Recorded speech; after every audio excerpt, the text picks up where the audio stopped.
G'days, expats, ladies and gentlemen. Welcome to another episode of Expat Chat, episode 175. As always, I'm joined with my co-host, friend, mentor, business partner, all the above, the managing director and founder of the Atlas Wealth Group, Brett Evans. Good morning, mate. How are you? Mate, all well, thanks. Got a lot of titles there, haven't I? Need to get a longer business card. So, yeah, mate, all good here as everyone can see. Who's on the video can see that we're in the office, back in, Yep, not working you're from home back. anymore. We're back. No, It's like that, I always joke about the Hangover movie, the dentist like singing, "We're back." Anyway, we're back. cue the We're back. music. Folks, the silky tuned voice of James Ridley, as you can hear, has joined me as well. James is the Managing Director for the APAC region and heads up the Australian office. G'day, James. How's life in Oz? Life in Oz is pretty good. Bit of a nasty inflation figure came out only in the last 24 hours, which I think we all expected. But all in all, tracking well. We're coming up to a very busy couple of weeks. Next week, kickstarting with the RBA decision, and then we've got a budget. Budget. And I feel like this budget's going to be very, very interesting. I think we're all expecting some big, sweeping tax changes, tax Hmm. reform. Yep. And we'll see what that does to the broader market. But I think it's pretty baked in that we're going to get some changes to CGT, capital gains tax calculations on property, and whether that's going to be more broader across other investment and asset classes, we'll have to wait and see. We Negative know that they're gearing. paying with negative gearing, NDIS, they're going to have a Yep. good play with that as well, because that's just going to be a growing issue. There might even be some individual tax cuts promoted. So it's wait and see what all that comes out. But I feel like most things which will come out in the budget, they've already to a degree like tested the broader market on it. They've It's drip fed been it out. leaked in air quotes. Yes. Yep. Yeah, that's right. It's funny though. You look at different publications, and some are pretty on the money with Mm. what they report on. It's like they've got an inside line to Jim Yep. Chalmers about what's going Yep. on.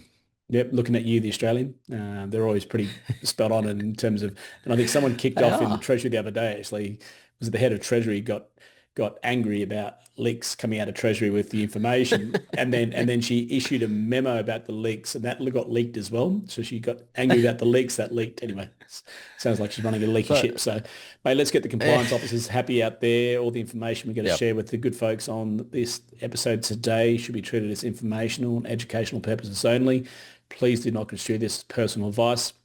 If you do need to get personal advice, speak to a specialist like Atlas. And mate, lead us in. What are we talking about today? Yeah, well, I thought what a good time. I mean, there's a lot going on around the world right now. So wanting to talk about staying resilient and I guess investing in uncertain times. Because I feel like we've been in uncertain times for a very long time now. What was Um, it? but there's been a lot of volatility. Like we're seeing a lot of differences in how different markets are performing. You've got interest rates going up, so that's obviously having an impact on fixed interest in the bond market. You've got, the US share market doing X, but then the ASX 200 doing Y, and there's a bit of divergence there. So I thought, why don't we talk about, constructing portfolios, but more broadly, just what's going on in different markets and how it impacts the way that you choose investing. Mate, there's a lot to consider, and everyone would be Mm. certainly forgiven for being confused about all the stuff going on because there is a lot to. It's like drinking from a fire hose. You got Yeah. equity markets on one side, interest rates on the other, FX and Yep. currency on the other, Yeah. but they're all linked. That's the thing; they're all correlated. Yep. It's sort of when you jump on that Qantas flight to London and look down from 50,000 feet, you actually can see the picture. But up front, you would not know why interest rates are dictating foreign exchange rates. Yeah. And that's one of That's right. the, probably from an expat's point of view, whether you're investors or not, everyone's affected by FX. Whether you're going Oh yeah. home, whether you're paying your mortgage, school fees, or what it might be, most expats can almost quote pretty accurately what the exchange rate is to the Australian dollar from their respective currency. And Yep. everyone's sort of left scratching their head right now going, why is the dollar at, where it is? God, So Why is the Australian dollar so goddamn strong? I mean, Yeah, I know it's the- anti-expat. it is right now. I mean, it's trading against the US dollar. It's nearly 72 cents. Yep, But more broadly, you look at the Australian dollar versus, say, the euro, it's back up around your 61, yeah, 62 cents. It's heading that way. I was saying to you before that it's the strongest we've seen it, I think, ever against the Japanese yen. yep. So great time to go for a holiday to Japan. The Australian dollar is great for that right now. But I think when we tie the strengths of the Australian currency or the Australian dollar to what's going on back in Australia and more broadly, I guess, what's going on in commodities, what's going on with interest rates, it sounds like it's a familiar theme. Mm. But I think why don't we talk about currency we're talking about right now in terms of what's playing into the Australian dollar? Jumping with both feet. So pretty much it's primarily interest rates. Yep. Commodity prices does have an effect on the Australian dollar, but if you just look at interest rates and what the respective current countries are doing, so for example, Yep. yesterday or last night, the US Fed came out and said we're not doing any rate rises, whereas we've had two in Australia and there's an 82.19% chance of another rate rise next week after the inflation data that came out yesterday. So if you put your investor's hat on and you're trying to get yield and return off your money, would you put your money into US dollars and get a worse interest rate, or would you put your money into Australian dollars and get a better interest rate? And that's why the dollar Mm. goes up and down. So when you look at the probability of interest rate rises over so in the next 12 months, I'm just going to Yeah. try to do two things at once here because it's quite difficult for a guy, as most ladies on the I call know, think I that know. men can't do two Uh, things at once. But no, you're probably talking about the ASX rate tracker. no, What's it being priced in at? Not that one? No. it's actually not actually. It's actually not. So they ran some numbers. So there's an 87.4% chance of a rate rise by May 2026. That's a 0.25% increase. Yep. There's a 69.3% chance of a rate rise both in May and in August of another Yep. 0.25. And there's a 60% chance, 60.4% chance, sorry, of three rate rises, May, August, and December. Yep. So if you think from an investor's point of view, you're going to be putting your money in Australian dollars right now Hmm. because A, if you're a foreign investor, that is, A, you're going to get a better yield on your money, but Yep. B, the chance of rate rises through the year is just going to keep putting upward pressure on the Australian dollar. And Yep. then the dollar might get to say 75 cents to the US dollar. Last rate rise comes through in December. Merry Christmas. Sell your Australian dollars. You've got a good effective Hmm. yield through the year. Put it back Yep. into euros or US dollars or what have you. Yep. Absolutely. And I mean, it's definitely baked in. We're going to get a rate rise next week. I was reviewing the inflation data for March, which was come out only yesterday. And like you look at the impact of fuel prices, just for the month of March, it went up by 32.8%. Yeah. Automotive fuel, and that feeds into that inflation data. Other things which are quite high, just reading here the figures, transport, obviously costs rose, housing rose, clothing rose, rents rose, all at that 4.6% level. The trim mean was actually about 3.3%. That's obviously still above target. So while it remains above target and we see this real headline CPI spike, they have to go up. They can't sit on it anymore. If they don't, then inflation could certainly get away. Briefly talked about it on another session this morning with a client, how Michelle Bullock, when she was talking about the RBA minutes on the previous meeting, was talking about the example with everyone going out and hoarding fuel when there was, I guess everyone was quite nervous of us running out of fuel. Yeah. And that's essentially what, if this higher level of inflation gets embedded in our day-to-day lives, that's actually the sort of pattern or the behavior that you commonly see. People start hoarding or buying more than they need to when prices seem to be favorable, which drives up demand, which further drives up prices. And then Prices. it Yeah. becomes embedded in this day-to-day lifestyle when you're doing your grocery order, and you can't have it drenched within that our sort of day-to-day living. And that's the flow-on effect. And the good example is everyone trying to hoard, fuel. You had people rocking up Yeah. to obviously the Bowser with jerry cans thinking, oh Yeah. shit, I'm going to fill up 10 litres here just in case, that's going to run the mower for maybe a couple of hours or whatever it might be. But Yep. that's an example of what you had happening. And where inflation is at, I would expect 2 to 3 increases left on the cards this year. That's what I'm pricing in. When interest rates go up, it has an impact on the bond market in Australia. Has an impact on probably international bonds as well, but our bond market's pretty small compared to the US bond market or It the is. international bond market. But Australian bonds take a little bit of a hit depending on obviously what they're priced at and their duration as well. It reshuffles because why would I own a 1 or 2 year bond when I can put money in my savings account and get 5 or 6%, whereas that bond's face value might be under $100, but it might be giving me a 3 to 4% yield. It doesn't make sense. I'm better off going and putting it into a high interest saver for the next 12 months until interest rates start to come back. It's all about risk of capital too. And I think one of the things that we haven't seen play it right yet, and why I think two is a laydown was there, three, I think it's even higher than 60% right now, is the lag effect in fuel supply to get to Yep. Australia. So by Yeah. that I Yeah. mean it takes 30 days for a ship to leave the Middle East and arrive in either Asia, so call it South Korea, China, Singapore, whoever's refining the crude. Yep. Then it takes them 2 weeks to refine it, Yep. and then it's another 20 days to get to Australia. So if you think about it this way, essentially add them all up together is 2 months in terms of time. So the Mhm. boats that left on the 27th of February here, the fuel's only just getting to Australia now. So just It's before just the arriving war, now. it's arriving Mm. now. So if we fast forward to say May and June, then May and June, there's no supply. Yep. So then we're going to see prices spike again in fuel because even though Albo's running around grabbing fuel, I think he grabbed 200 million barrels. Was it 200 million?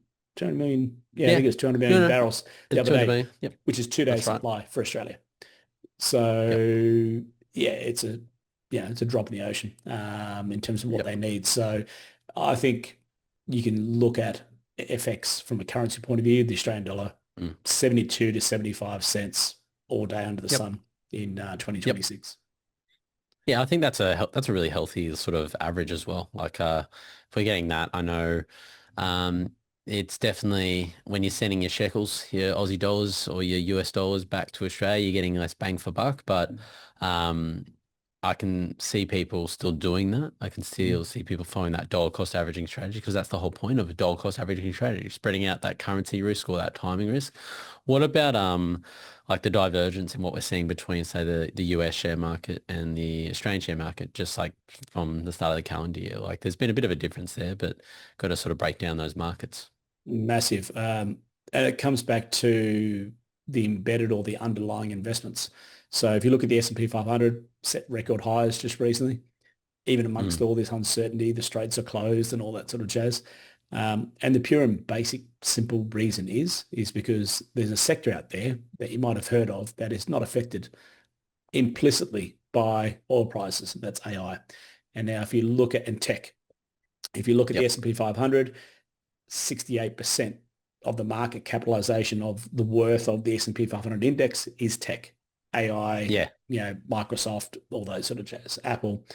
So yes, I'm sure indirectly they'll be affected by oil prices, but not like an airline or industrial company in terms of making something that they need chemicals for. Mm, So they're, I wouldn't say immune, but not directly affected. yep. And they're releasing good results. Yeah. So Wow. I ask folks to look at both the Dow Jones and the S&P 500. Obviously, the Dow Jones is the Dow Jones Industrial Index. So there's 30 companies on there, not just all tech. You've got companies in there like, industrial companies and transport companies, and there's tech ones on there too. But it's a better reference in terms of what's going on. So this can actually be a benefit to investors if you are investing in S&P 500. It's almost acting like a shock absorber to the straits being closed.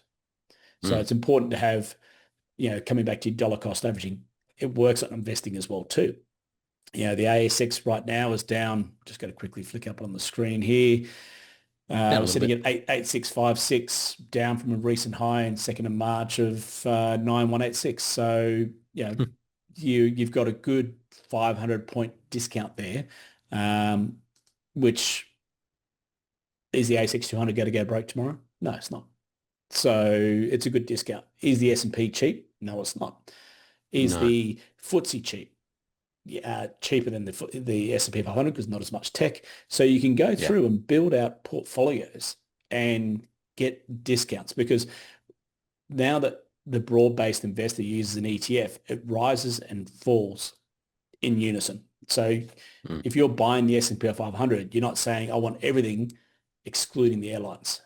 You know, you're Yeah. getting Delta and you're getting American Airlines as part of that S&P 500 index. So the sell-off and the rise occurs across all. Mm. So it does enable investors to get in. Um, to me, I think it's one of those situations where investors always find it difficult to buy these things, but like we saw through COVID and the GFC and September 11 and everything else, I've sort of witnessed firsthand at the coalface. It's a blip in the radar. Well, not blip in the Yeah. radar. It's a speed hump, when it comes to looking back historically. But, as long as you're not pot committed, because the S&P 500 strategy of insulating yourself from the oil shocks only works while AI and tech are reporting good results, which they are. So if that stops or that changes, then you need to have everything else lined up as well too. By then the ASX should be kicking up and, there should be that sort of Well, arbitrage opportunity. well, we did see, like, as we came into this calendar year, we saw a lot of the tech, and I don't want to call it a tech wreck, but, they're calling it that SaaS apocalypse. We had a lot of the tech companies going, all right, we're doubling down on AI. So we're offloading and doing some massive job cuts. And, Atlassian there and those was sort of companies, yeah. oh, hundreds, some thousands. And like their share prices were taking big hits off that. I think Atlassian's down a fair bit since the start of the year. We're going through another round of earnings season. I think you've had some really strong reports. Amazon, I think, saw 33% uplift in revenue just from, that AI concept starting to play out and the benefit Yeah, of the revenue. But they're obviously selling a lot of their cloud services now, which is so important for AI. So yeah, we're seeing sort of this new theme starting to arrive, and then there'll be winners, there'll be losers, just like any market and sort of any new theme that plays out. I think we're still too early to see who the real winners are going to be within the tech market. But also, when you look at like the S&P 500, the ASX 200, those companies which are the largest now in the market cap don't always maintain or hold that position. no, Fast forward in 10 years later, we could see very different companies which are now dominating the market cap. It could be a yeah. new breed of tech companies that don't exist right now. Look at Nvidia and Nvidia's journey over the Yeah, last 20 years. Holy hell, yeah. it's come out of nowhere, but shit, it's big now. Look, companies like Qantas used to be top 10 on the ASX. Oh, Now that yeah. are they even top 50 anymore? I doubt they are. Nah, And nah, that's nah, the thing, no there's an chance. evolution on markets, and that's why Yep, ETFs are great because you're always staying with the current best of breed on the top bunch. But yep. also too, you need to be, I was talking to someone the other day and they said, what's the difference between a ETF set and forget portfolio and something that you actually put a bit of effort into in terms of asset allocation and sectoral exposure and market exposure and geographic exposure. And I said, there's a reason why it's called the lazy portfolio. You're not going to get the best result, but you're not going to get the best result, but you don't have to do anything. Yeah, But yeah, if yeah. you look Nice. at your currency exposure versus your geographic exposure, you can see these things happening in real time and they're very slow moving actions. So when you start to see unemployment going up in a certain country, you need to start dialing back on that country because all's not good in the hood on the street because people are losing their Yep, jobs. So you yep. might dial back Europe or might dial back UK or US or Latin America, whatever you're trading in. And that Mm, to me gives an optimized result. You're not looking for sheep station numbers. You're just looking at ones and twos in terms of being able to shave off here, shave off there. Um, and it happens at the speed of paint drying. People can see mm, this right now. They can say, well, look, the S&P 500 is a record high. ASX, she's down. Maybe mm. I trim a bit of the Take some S&P profits. 500, put it into the ASX. The Australian dollar is rising, so I'm going to get that currency lift on the ASX 200 and I'm buying it at a 5 to 7% discount that it was, pre the war. Yep. So people just need to think three-dimensionally when it comes to investing in terms of the currency and the markets and the exposures and underlying assets is a very important part of that too. Oh, absolutely. Like investment strategies that are in favor right now, like next year might not long, like it's highly likely they won't be. And Mm, obviously it changes year on yeah, year out depending on what's happening within the global economy. Interest rates come down. That's great for real estate investment trusts. Great. All these interest repayments that they're making on their big portfolios have come down. It improves cash flow. So the real return that you're seeing actually in your portfolio goes up. It's also not a bad time when to invest in these things when interest rates are obviously at a point where they're high because a lot of the real assets behind those are cheaper. So, yeah, there's a bit of discounting there. And then you get the uplift when interest rates come down and that asset value starts to lift again. So it's being mindful around that. Hedging plays into it as well a little bit, especially while the Australian dollar is quite mm, strong. Hedging can be a really terrific tool in your arsenal. But you just want to be mindful. As always, it's really hard to time. Like if the currency drops really quickly and you're yeah. locked into the wrong hedged asset, you can obviously it can compound the negative return as well that happens on it. Yeah, I mean, there's an opportunity cost, isn't there? That's half the battle these days of, okay, what's the cost of the hedge as opposed to what do I get back as a result of taking that hedge out? And Yep. um, and I think it's people can find synthetic or natural hedges out there as well too. And I think also Yep. too, just that overlying, topic. I remember talking to one of the folks in New York when you and I were doing the seminar there earlier this year. That feels like a lifetime away right now. Um, It really does, doesn't it? it's Jesus. like we were in New Even York earlier this year. even Singapore feels like a lifetime ago. I think I it was like know, a week and a half ago. I know. So long story short, I think, you know, this guy was really quite anxious about what does he do with his money? And I said, well, Mm. where are you going to end up? And he's like, Australia. And I said, what's your time frame? He said, 18 to 24 months. And I said, just put it there now. Because then you're taking out currency risk. Your money's an Mm. AED. Whatever happens between the Australian dollar and the US dollar between now and then is irrelevant. Your money's there waiting for you. Your biggest drama is booking the flights and organising the removals. Yep. You can take away that friction. You just got to think Yeah. of that longer mindset. Don't try and be, the George Soros of everything. Mm. Sometimes average is okay. Yeah. Yeah. So, Absolutely. but I think Absolutely. we wind it up there. Hmm. Bit of housekeeping next week. I'll be in Switzerland. Uh, be nice to be out of the war zone for a break with Mr. Patrick Canyon, who's our head of advice up there, running seminars in Geneva and Zurich, talking about Australian versus Swiss pensions. We've also have our budget seminars in Dubai and Abu Dhabi happening next month too. We're doing it We do. the day after the budget announcement. So it means I'll be reading for 24 hours budget briefings and notes, preparing that seminar. But Yep. I highly encourage Habibis in Dubai and Abu Dhabi to get along to that one, and Habibtis Yep. too, because Yep. there's going to be a lot to talk about, a lot to unpack. I think Jimmy Yeah. and Albo have been busy, and the needle keeps moving. And I think by the time they announce on that Tuesday, there's going to be a lot to digest. Yeah, certainly probably one of the more controversial budgets that we're about to get. Absolutely. So get to those seminars if you're in the area, in the country, and over in the UAE. We'll do some webinar ones later, but we'll post them on the socials when we've made a decision on when we're going to actually put them up. So in the meantime, if you're in the UAE, make sure you register for those events. It's always good. Bit of networking, bit of food, bit of Yeah. drinks. It's great Yeah, we give you catch-ups with locals. free beer and food. I mean, what could you want? Or free beer and wine. So, and listen to Adam and I prattle on. But I guarantee you'll Great, man. walk away with more information than you came in with, that's for sure. Yep, absolutely. All right. Well, thanks, guys, for tuning on another episode. Keep an eye on the socials and we look forward to another episode next week. Cheers. Thanks, James. Thanks, mate.